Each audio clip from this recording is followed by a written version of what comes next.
This is for Biology 223 Genetics. I want to go through briefly go through a rather wild paper that came out in 2018. I have here a accepted manuscript version from eNeuro. The title is RNA from trained Aplysia can induce an epigenetic engram for long-term sensitization in untrained Aplysia. So let's go through this. RNA, it's fine, it's genetics. From untrained Aplysia. Aplysia is a sea snail that's used as a model for operant conditioning. They can be trained to react to stimuli, whatever, maybe bright lights, electrical shock, and then they will eject ink, something like that. RNA from trained Aplysia can induce an epigenetic engram. Engram, what is an engram? Engram is the imagined hypothetical physical substrate of memory, One can spend a great deal of time wondering about the nature of memory. One can talk to a 100-year-old person and they can have crystal clear, detailed memories of many decades ago. And imagining how memory works and how it's recorded and how it's stored is quite complex, and there's all sorts of work done on this, and I am far from understanding that or being aware of it. But nonetheless, here we have a paper that RNA can induce an engram, an epigenetic, that is epigenetic meaning that it's a mark on the DNA, which we've talked in other situations, typically 5-methyl cytosine would be at CPG sites would be the typical example for long-term sensitization in untrained Aplysia. So they have some sort of trained Aplysia, and they can induce some sort of memory in untrained Aplysia by transferring the RNA, and that's pretty wild. So let's go through this. There's, interestingly, usefully, there's an abstract in which they're trying to very technically speaking to their field and rivals and people in maybe somewhat broader field than their specialization. They're writing for them, and a significant statement which is not for the lay public, but possibly for the lay scientist. Also, accompanying this, there is a commentary, a research highlight in the same journal, I believe it's the same issue, in which someone else, not the authors of the paper, write a brief review, discussion of the paper for a broader audience. It's something of the level of a significant statement, but more elaborated, and sometimes discussing the issues that are not raised in the paper. So let's go through this. We have an abstract here, not very long. The precise nature of the engram, the physical substrate of memory, remains uncertain. Oh, okay, yes, I believe that. So that's the general phenomenon of interest, the concept that memory has a physical substrate. Here, that means in this paper, it is reported that RNA extracted from the central nervous system of Aplysia, apparently they have something like 20,000 cells in their nervous system, so it's relatively simple. RNA extracted from the central nervous system of Aplysia given long-term sensitization training induced sensitization. So Aplysia, sea slugs that have been trained, RNA is extracted when injected into untrained animals. So that RNA extracted from the trained animals sensitizes and induced sensitization in untrained animals. So they trained Aplysia, extracted the RNA from the nervous system, injected it into naive animals, and they retained, some memory was transferred. Well, you can imagine all sorts of things. If this is the same kind of memory as our memories, if you think about the sort of memories we might have, it's kind of hard to believe. This is something very simple. It's in the sensitization. Nonetheless, this is the best model we have of memory at the time. Furthermore, the RNA-induced sensitization, like training-induced sensitization, so in order to sensitize animals, whether by the traditional method of training, in order to sensitize animals, whether by training or by injecting RNA, required DNA methylation.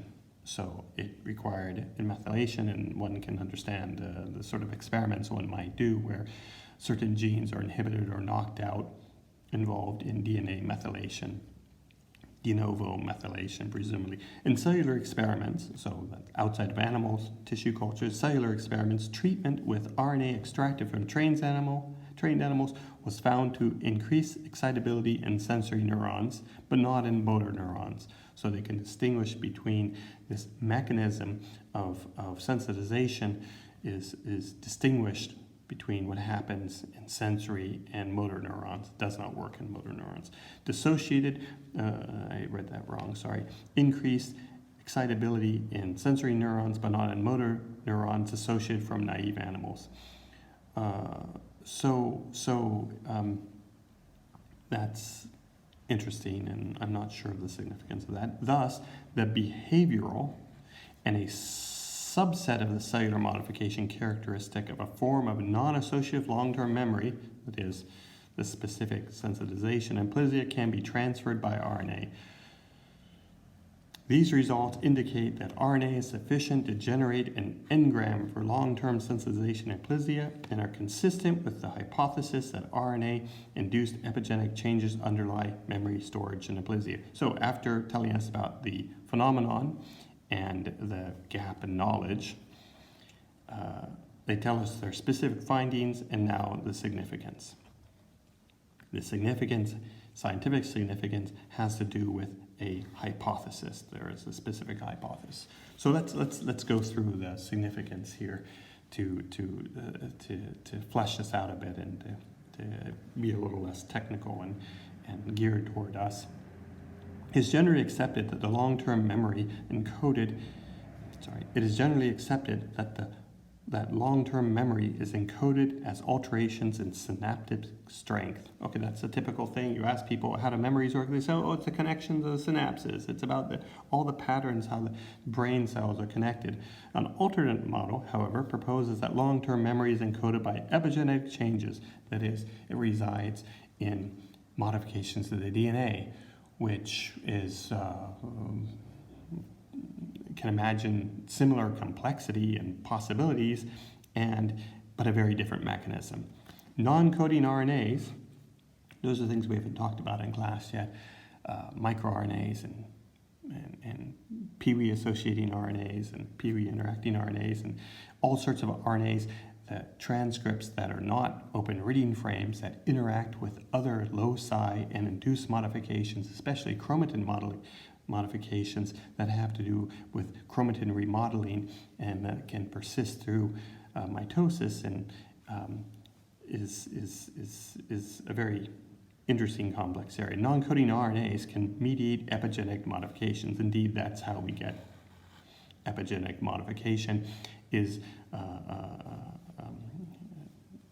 via RNAs, at least in transcriptional mechanisms. There are also post-transcriptional mechanisms. So we have things like Pee-wee interacting RNAs in which an RNA is used to recognize a transcript and have the DNA of that transcript modified to be quiescent. Okay, that's something beyond this paper. Therefore, RNA, what do they mean by therefore? Therefore, logic, RNA from a trained animal might be capable, this is the hypothesis, of producing learning-like behavior. So they're not claiming this is learning and memory, it's learning-like behavior or an aspect of learning or a variant of learning. Learning-like behavioral change in an untrained animal. That's a pretty wild thing to say, and you can imagine that if one had said something like this to at least a non-specialist 10 years ago, one might be treated as a kook. Here, it is demonstrated, in their paper, is demonstrated that memory for long-term sensitization in a marine mollusk, Aplysia, can be successfully transferred by injecting RNA into sensitized naive animals. Wow, that is a very, very interesting, wild sentence. Moreover, a specific cellular alteration that underlies sensitization in Aplysia, sensory neuron hyperexcitability, can be reproduced by exposing sensory neurons in vitro to RNA from trained animals. These results provide support for a non-synaptic epigenetic model of memory storage in Aplysia. Okay, so let's without digesting that completely, let's go through this research highlight, a commentary, and it starts out very nicely, very clearly, very easy for us to understand. For over a century, the predominant view in memory research has been that the engram, the physical substrate of memory, is stored at the synapse. Research from several laboratories that identified roles for protein synthesis, I believe this in methylation, I believe they mean protein methylation, protein synthesis of prion-like proteins that reside in the synapses and can persist and propagate for a very long time during critical time periods of memory consolidation and storage. Okay, so there's blah, blah, blah. However, research in the sea snail suggests that protein synthesis and methylation may remain universal to consolidation of long-term memories in these species. The cellular location in which memory storage occurs may differ, blah, blah, blah. And then they go through a summary and 4 points of what this paper has done. RNA extracted from the central nervous system of sensitized donor Aplysia induced behavior sensitization when injected into untrained Aplysia. The behavior effect of RNA-induced sensitization in the untrained recipients required DNA methylation. So it's not just the RNA, it goes through some sort of epigenetic, and presumably then there's some sort of effect on chromatin remodeling and what's essentially heterochromatin, euchromatin in any particular cell.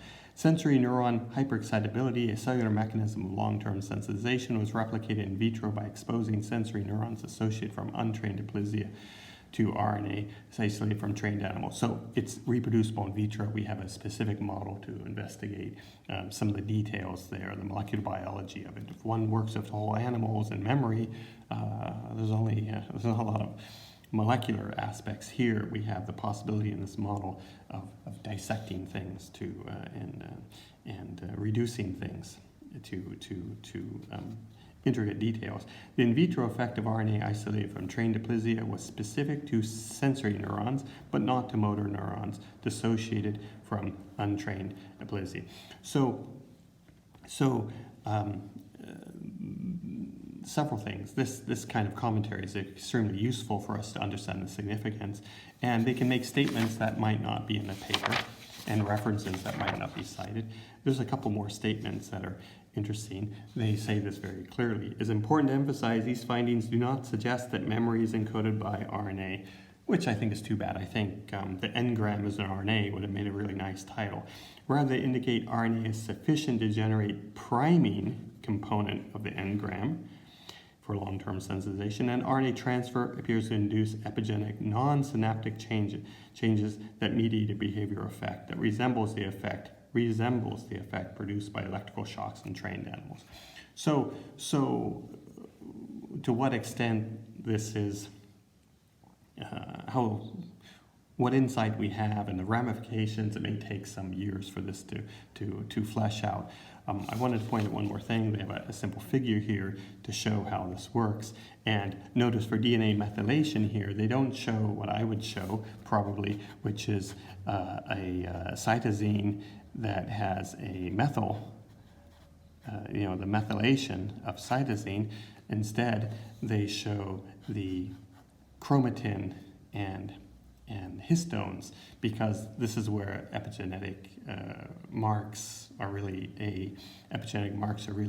a signature of that, and there are other mechanisms, including histone modifications. I have to stop here.